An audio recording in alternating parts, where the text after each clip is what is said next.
20 से 30 हज़ार रुपए की रेंज में Realme X7 Max, Realme का ही GT मास्टर एडिशन, इसके बाद MI X11, इसके बाद Motorola H20, इसके बाद iQOO 7, OnePlus Nord 2। अब इस फोन को मैं कहाँ रखूँ? मुझे अगर गेमिंग अच्छी करनी है, मेरे पास iQOO है। Motorola जो 778G है, उसके अंदर गेमिंग काफी अच्छी देखने को मिल रही है। डिस्प्ले की अगर मैं बात करूँ, कैमरास की बात करूँ, मेरे पास MI 11X है। ओवरऑल एक अच्छी वैल्यू डील की मैं बात करूँ, वो है OnePlus Nord 2। मैं इस फोन को कहाँ पे रखूँ? फाइनली दोस्तों, पोको F3 GT का फुल एंड फाइनल रिव्यू आपके लिए लेकर आए हैं, जिसमें मैं आपसे बात करूंगा फुल डिटेल में कि ये फोन कैसा है।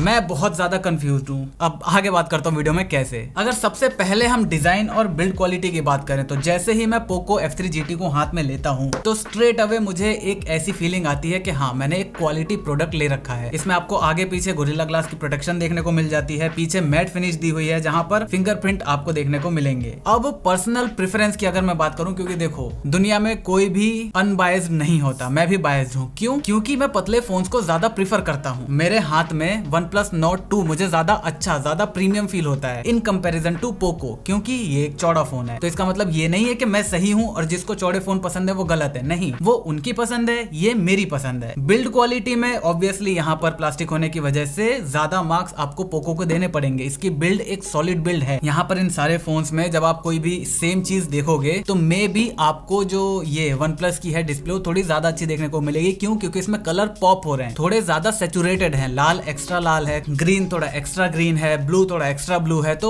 जनरल लोगों को ये पसंद आएगा, लेकिन बहुत सारे लोगों को न्यूट्रल कलर्स भी पसंद आते हैं जो एक्चुअली है। तो इसी वजह से पोको F3 GT में डिस्प्ले के मामले में काफी अच्छा काम करा गया है। 10 बिट का डिस्प्ले का आपको बिल्कुल फर्क तो पता नहीं चलेगा, लेकिन जो पैनल यूज है वो थोड़ा ठीक पैनल यूज करा गया है। क्योंकि मुझे स्टार्टिंग में यही दिक्कत लग रही थी कि इतना सब कुछ होने के बाद भी इसमें इतनी अच्छी डिस्प्ले दी गई है, तो मे भी जो पैनल यूज करा गया हो वो उतना ज्यादा अच्छा ना करा गया हो, लेकिन पैनल के मामले में अच्छा है।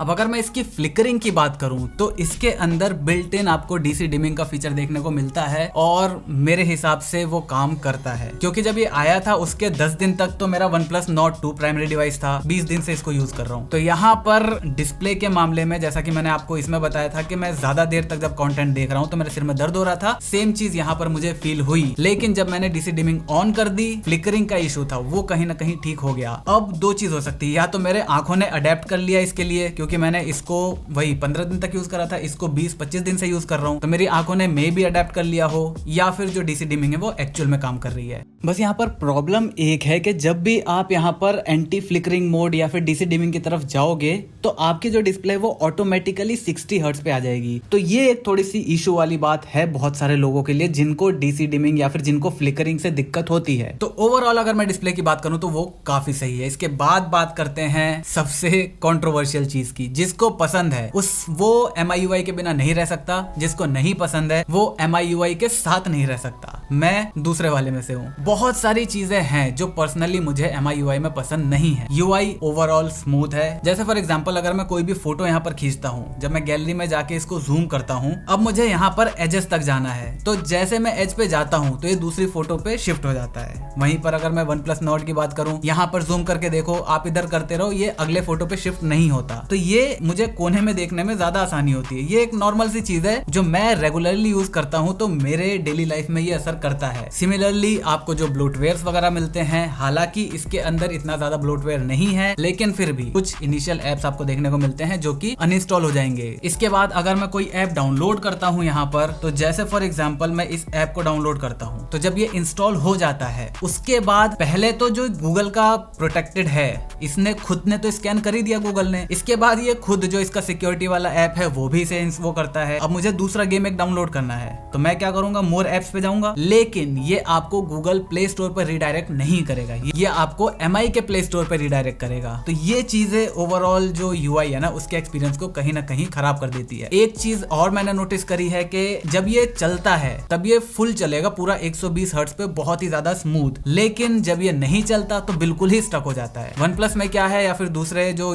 UI है उनमें मैंने मैंने क्या नोटिस करा है कि वो जब अटकते हैं तो थोड़ा सा जटर होगा, थोड़ा सा मतलब अटकेगा, लेकिन वो चलते रहेंगे। इसके केस में या तो रुकेगा या तो फुल पोटेंशियल पे चलेगा। बाकी जेस्चर कंट्रोल की अगर मैं बात करूं तो एक ऐप से दूसरे ऐप में स्विच करने में जो टाइम लगता है उसमें, वो मुझे थोड़ा सा पसंद नहीं है। मैं चाहता हूं ऐसे ऐसे करके जल्दी जल्दी हो, इसमें थोड़ा सा टाइम लगता है, आपको होल्ड करना पड़ता है तब जाकर आप स्विच कर पाते हो। इसके बाद अगर मैं परफॉर्मेंस की बात करूं तो जो लोग मुझे ट्विटर पे फॉलो कर रहे हैं, मैंने उनको बताया था कि मैं जो थर्मल थ्रॉटलिंग टेस्ट होता है उसका भांडा फोड़ने वाला हूं कि वो रियल लाइफ में किसी भी काम का नहीं है। यहाँ पर मेरे पास K20 Pro है, आज से बहुत पुराना, मतलब उसमें परफॉर्मेंस इतनी ज्यादा ड्रॉप नहीं होती। OnePlus Nord 2 देख लो, इसमें इतनी ज्यादा ड्रॉप नहीं होती, कंसिस्टेंसी परफॉर्मेंस है। लेकिन पोको F3 GT में जो थर्मल थ्रॉटल टेस्ट है उसमें बहुत ही ज्यादा अप्स एंड डाउन्स रहते हैं। ये मेरे टेस्टिंग में 85 से ऊपर गया ही नहीं है, जबकि Nord 2 आपका जा चुका है 92, 93, 95 तक जा चुका है। लेकिन यहाँ पर जब एक्चुअल परफॉर्मेंस की बात आती है, एक्चुअल परफॉर्मेंस में जनरली हम लोग गेमिंग देखते हैं, गेमिंग की अगर बात आती है तो वहां पर पोको इससे काफी अच्छा परफॉर्म करता है। स्मूथ एक्सट्रीम पर जब आप खेलोगे आपको दोनों में कोई अंतर देखने को नहीं मिलेगा, लेकिन जब आप इसको HDR में लेके आओगे तब आपको यहाँ पर उतना स्मूथ एक्सपीरियंस नहीं मिलेगा जितना आपको F3 GT के अंदर देखने को मिलेगा। दूसरे अगर गेम्स की बात करूं जैसे Asphalt 9 ले लो, वो भी काफी इंटेंस गेम है,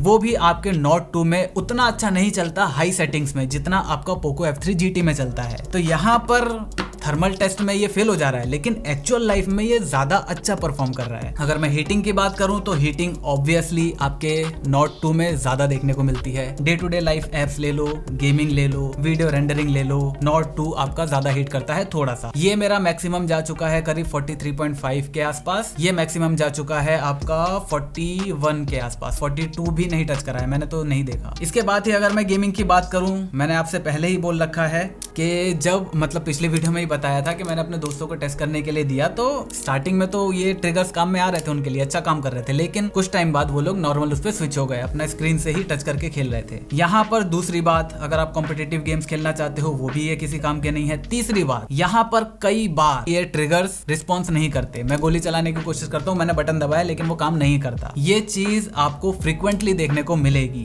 अब ये सॉफ्टवेयर इशू है या फिर हार्डवेयर इशू है वो नहीं कहा जा सकता अभी तक, लेकिन अगर ये हार्डवेयर इशू है ना तो मुझे इसकी ड्यूरेबिलिटी पे थोड़ा सा इशू लग रहा है, क्योंकि यार इतनी जल्दी अगर बटन्स रिस्पॉन्स करना छोड़ रहे हैं, अभी 1 महीना भी नहीं हुआ ढंग से, तो ये फोन इस प्राइस रेंज में जो खरीदेगा वो एटलीस्ट 2 साल तो चलाएगा इसको, तो थोड़ा सा देखने वाली बात है। लेकिन मुझे जहां तक लग रहा है ये सॉफ्टवेयर इशू है, क्योंकि बटन की टेक्टाइल जो फीलिंग है ना वो बहुत प्यारी है, बहुत अच्छी है। बस बटन थोड़े से टाइट है, अगर ये थोड़े लाइट होते तो मैं ज्यादा अच्छा लगता, ज्यादा आसानी से गोलियां चल पाती, अभी थोड़ा सा टाइट लगता है। दूसरा, इसका केस में जब ये आ जाता है ना तब अभी आगे बताऊंगा क्या दिक्कत होती है। इसके बाद रैम मैनेजमेंट की मैं बात करूं तो वो भी इसमें ठीक ठाक है। इस प्राइस रेंज में मैंने सबके साथ यही एक्सपीरियंस करा है, not so great not so bad, ठीक ठाक है। बड़े गेम्स को ऑब्वियसली 1 घंटे 1.5 घंटे के अंदर हटा देता है, छोटे मोटे एप्स को रखता है। इसके बाद अगर मैं इस कैपेसिटिव फिंगरप्रिंट सेंसर की बात करूं तो ये काफी ज्यादा फास्ट है, लेकिन जब ये कवर के अंदर होता है तो मुझे बिल्कुल भी पसंद नहीं आता, बिल्कुल भी पसंद नहीं आता। ये अगर थोड़ा सा बटन उठा हुआ रहता तो काफी ज्यादा सही रहता, तब कवर के अंदर से इसको टच करना काफी आसान रहता, लेकिन अभी मुझे बिल्कुल भी ये चीज पसंद नहीं आई। दूसरी बात, ये जो आपका बटन है ये कैपेसिटिव है, साइड में है। मैं अगर फोन को ऐसे करके होल्ड करके रखा है तो मेरी हाथ के कोई भी चीज, कोई भी स्किन जब इसको टच करती है ये वाइब्रेट कर जाता है, क्योंकि ये फिंगरप्रिंट रजिस्टर करने की कोशिश करता है, नहीं मिलता, वाइब्रेट करता है। तो ये कहीं ना कहीं अनोइंग सा फील होता है। या तो आप इसके वाइब्रेशन को हटा दो, नहीं हटाते हो तो आपको बहुत अजीब सा फील होता रहेगा। जैसे अभी मैंने टच करा, ये देखो वाइब्रेट हुआ, कुछ भी मैं अगर ऐसे पकड़ के रखा है, मैंने कहीं जा रहा हूँ, मैंने ऐसे फोन को पकड़ रखा, अभी वाइब्रेट हो गया, तो ये चीज कहीं ना कहीं थोड़ा सा दिमाग खराब करती है, लेकिन ओवरऑल है ये काफी ज्यादा फास्ट। इसके बाद इसके अंदर 5000 mAh की बैटरी आपको देखने को मिलती है, जो एक दिन आसानी से निकाल देती है। हैवी गेम करोगे तो नहीं निकाल पाती आपको। अगर आप दिन में 2, 3, 4 गेम खेलते हो तो आपको शाम को 4 बजे के आसपास दोबारा से इसको चार्ज में लगाना पड़ेगा। और रही बात चार्जिंग की, तो वो तो भाई बात ही क्या करनी, लगाओ आप इधर उधर घूम के आओगे तब तक चार्ज हो जाता है। तो अब एट द एंड सवाल वापस से घूम फिर कर वही आ जाता है, इसमें जो भी चीज आपको दी हुई है काफी ठीक दी हुई है। कैमरेज के मामले में अगर मैं कहूँ तो हाँ, वो ऑब्वियसली गेमिंग फोन के अंदर कैमरे पर इतना ज्यादा ध्यान नहीं दिया जाता, यहाँ पर भी कुछ ऐसे ही करा गया है। कैमरे में इसका जो मेन कैमरा है वो थोड़ा बहुत ठीक परफॉर्म कर देता है, लेकिन अल्ट्रा वाइड बहुत बेकार है। नाइट मोड की अगर मैं बात करूं तो फोटो उतनी अच्छी नहीं आ रही जितना विदाउट नाइट मोड पे आ रही है। नाइट मोड में फोटो सॉफ्ट हो रही है, थोड़े ब्लर हो जा रही है, लेकिन विदाउट नाइट मोड ये काफी शार्प आ रही है। तो मुझे नहीं पता कि नाइट मोड क्यों दे रखा है यहाँ पर। वीडियोग्राफी की अगर मैं बात करूँ तो वो कहीं ना कहीं ठीक है, मतलब बहुत ही ज़्यादा अच्छी नहीं है, लेकिन हाँ एक्सेप्टेबल है इस प्राइस रेंज में। तो ये है कुछ इसके फ्रंट कैमरा का रिजल्ट। और कैमरा के बारे में मैंने बात इसलिए नहीं करी क्योंकि पीछे से शोर आ रहा था। खैर कैमरा के बारे में इसलिए बात नहीं करी कि मैं सोच रहा हूँ कि एक स्पेशल डेडिकेटेड वीडियो बना दूँ कैमरे के ऊपर।